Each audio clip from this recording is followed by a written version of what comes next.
y'all. So I decided to do my documentary project on the national parks, America's Best Idea, and it was made by Ken Burns. So this video teaches us that in many places in the world, most people have to rely on rich men to set aside land for public use. Well, in the US, we don't have to rely on the rich for that because our government has set aside national parks for us to enjoy. The national parks are a symbol of freedom and democracy. Americans were the first to do this, to set aside land for public use. The people who advocated to save this land for public use, they fell in love with these places and devoted their lives to saving them. The documentary is filmed in 53 of the 58 national parks, and these parks are the characters of the film. There's even parts in the movie where they go visit the same park at a different time in the season, just to show the evolution of these characters, how they're ever changing, and how beautiful they are. They take breathtaking film of America's beauty and nature, from the volcanoes in Hawaii to the bears in Alaska. The film crew documented as much of the nature as they could.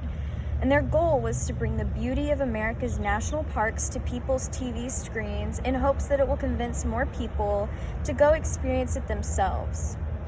Multiple times throughout the film, Ken Burns points out that any American is able to experience this themselves. When he was a kid, he went to Shenandoah National Park with his dad and fell in love with the nature, and then went on to grow up and make this series and spread that love to other people. Many park rangers speak in the film, and they all share a love and passion for nature. One said that being in the natural park is like being in another world. The documentary really goes into depth about the rich history of the national parks. As industrialization quickly changed the world, people began to see the need to protect the land and environments from human destruction. They call the fight to destroy nature in the film the great human drama.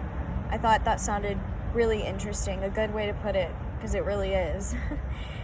In the 1860s, after the Civil War, African American army regiments were dispatched westward to fight in the Indian Wars.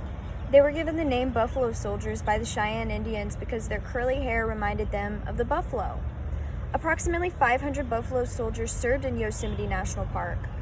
They would evict poachers and timber thieves and even extinguish forest fires. They were the first real park rangers of Yosemite.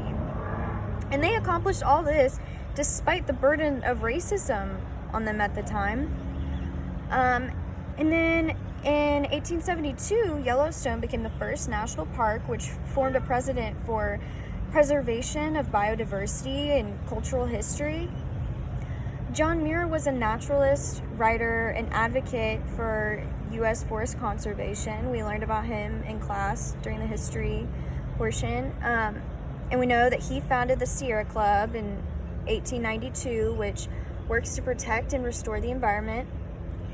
In the 1870s, William Gladstone Steele saw a postcard that had a picture of Crater Lake. He went and then ended up staying for 17 years to advocate to make it a national park. And he was successful. In the 1960s, Marjorie Stoneman Douglas advocated for the conservation of the Everglades against efforts to drain it. The nature of these parks is so captivating to everybody who experiences them. Many artists are inspired by the beauty of these places. In the movie, we get to see some paintings by Chiyoda Obata, who is inspired by the land in California. He says that his art is his expression of gratitude. Another artist in the movie was Tuan Luang, and he's a photographer who has taken pictures in every single national park in the U.S. Talk about dedication and true love for nature.